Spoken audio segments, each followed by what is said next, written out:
नमस्कार। आज हम एक बहुत ही दिलचस्प विषय पर बात करेंगे। राधा कृष्ण अमर प्रेम कहानी से जुड़े कुछ विचारों पर एक गहन चर्चा करते हैं। हाँ, ये स्रोत राधा और कृष्ण के बीच के उस शाश्वत प्रेम के सार को समझने में मदद करता है। बिल्कुल। स्रोत ये भी कहता है कि बरसाना की गलियों में आज भी उनकी कहानी जैसे गूंजती है। हाँ, वो बचपन का जुड़ाव है ना। हाँ, वही राधा जो कृष्ण की बांसुरी की धुन से खिंची चली आती थी, और कृष्ण जिनके लिए राधा की मुस्कान ही सब कुछ थी। वो तो एक बहुत ही मासूम और गहरा रिश्ता था शुरू से ही। लेकिन आज हम खास तौर पर उस हिस्से पर ध्यान देंगे कि जब कृष्ण मथुरा चले गए, उसके बाद क्या हुआ। हाँ, ये जानना दिलचस्प है कि उस दूरी ने राधा के प्रेम पर क्या असर डाला। स्रोत इस पर काफी रोशनी डालता है। तो चलिए इसी को थोड़ा और गहराई से समझते हैं।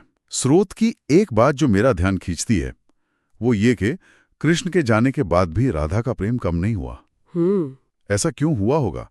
क्या वो बस इंतजार कर रही थी या कुछ और था? देखिए, स्रोत जो इशारा करता है वो इंतजार से कहीं ज्यादा गहरा है। अच्छा। हाँ, बात यह है कि राधा का प्रेम शायद स्वार्थ या कुछ पाने की इच्छा पर आधारित था ही नहीं। मतलब ये कि ये पूरी तरह से एक समर्पण का भाव था। उनका अलग होना तो जैसे तय था, लेकिन इस अलगाव ने प्रेम को कमजोर नहीं किया, बल्कि शायद मजबूत कर दिया। हाँ, कह सकते हैं एक तरह से मजबूती किया। उस प्रेम की डोर टूटी नहीं। ये समर्पण वाली बात, इसको थोड़ा और खोलेंगे। मतलब ये सिर्फ वफादारी से कुछ ज्यादा है? हाँ, बिल्कुल, वफादारी तो है ही है, लेकिन स्रोत के हिसाब से ये समर्पण एक तरफा नहीं था।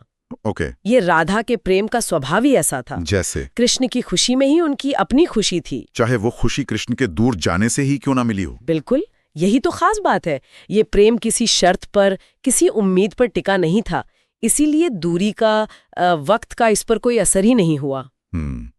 ये किसी चीज के बदले में नहीं था, अपने आप में पूरा था। हाँ, अपने आप में संपूर्ण। और यहीं पर वो बात आती है जो बहुत मार्मिक लगती है कि राधा का प्रेम कृष्ण के बिना भी कृष्णमय बना रहा। हाँ, कृष्णमय। ये कृष्णमय होना क्या है असल में? क्या इसका मतलब है कि वो हर पल बस कृष्ण के ख्यालों में ही रहती थी? सिर्फ ख्यालों में खोए रहना नहीं।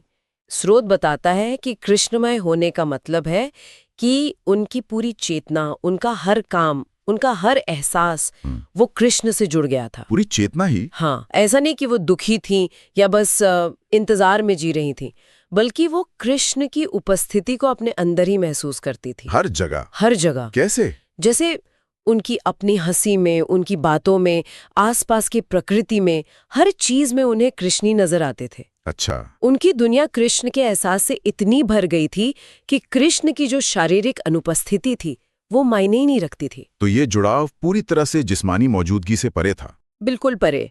और स्रोत ये भी साफ कहता है कि ये प्रेम न शरीर पर आधारित था, न ही समय पर। न शरीर पर, न समय पर। ये सुनने में बहुत गहरा लगता है ही गहरा। यहाँ स्रोत प्रेम की उन सीमाओं को तोड़ता है जिन्हें हम आमतौर पर मानकर चलते हैं, है ना? बिल्कुल। न शरीर से न समय से का मतलब ही यही है कि ये प्रेम इस बात पर निर्भर नहीं था कि वो साथ है या नहीं है, या उन्हें अलग हुए कितना वक्त बीत गया। हाँ, चाहे कितने ही साल क्यों न बीत जाए, वो एहसास वैसे का वैसा ही ताजा था।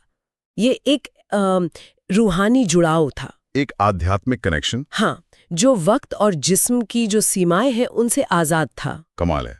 तो अगर हम इन सब बातों का एक निचोड़ निकालें तो ये स्रोत राधा कृष्ण के प्रेम को सिर्फ एक रोमांटिक कहानी की तरह नहीं देख रहा। नहीं, बिल्कुल नहीं, सही कहा आपने। ये स्रोत इसे सिर्फ साथ रहने या बिछड़ने की कहानी से कहीं ऊपर उठाता है। तो फिर क्या है ये? ये प्रेम को समर्पण, त्याग और एक ऐसे गहरे अंदरूनी जुड़ाव के रूप में दिखाता है जो बाहरी हालात से, मतलब परिस्थितियों से बदलता नहीं है। राधा का कृष्ण की गैर मौजूदगी में भी कृष्ण में बने रहना, यही बात इस प्रेम को हमेशा रहने वाला यानी अमर बनाती है। अच्छा, तो ये दिखाता है कि प्रेम सिर्फ पालेना नहीं है। बिल्कुल, बल्कि किसी के एहसास में पूरी तरह से खो जाना, रम जाना भी हो सकता है। तो ये प्रेम की एक बिल्कुल अलग परिभाषा है जो शारीरिक निकटता या दूरी से तय नहीं होती। हाँ, और यहीं पर एक सोचने वाली बात आती है, है ना? क्या? कि स्रोत प्रेम की एक ऐसी तस्वीर पेश कर रहा है जो पूरी तरह एहसास पर, अंदरूनी जुड़ाव पर टिकी है। हाँ। तो यह हमें सोचने पर मजबूर करता है कि आज के समय में जहां रिश्तों में हम अक्सर मौजूदगी को, साथ बिताए वक्त को इतनी ज्यादा अहमियत देते हैं, बिल्कुल देते हैं। वहां इस तरह के रूहानी प्रेम या भक्ति का क्या मतलब हो सकता है? एक महत्वपूर्ण सवाल है। क्या शारीरिक दूरी के बावजूद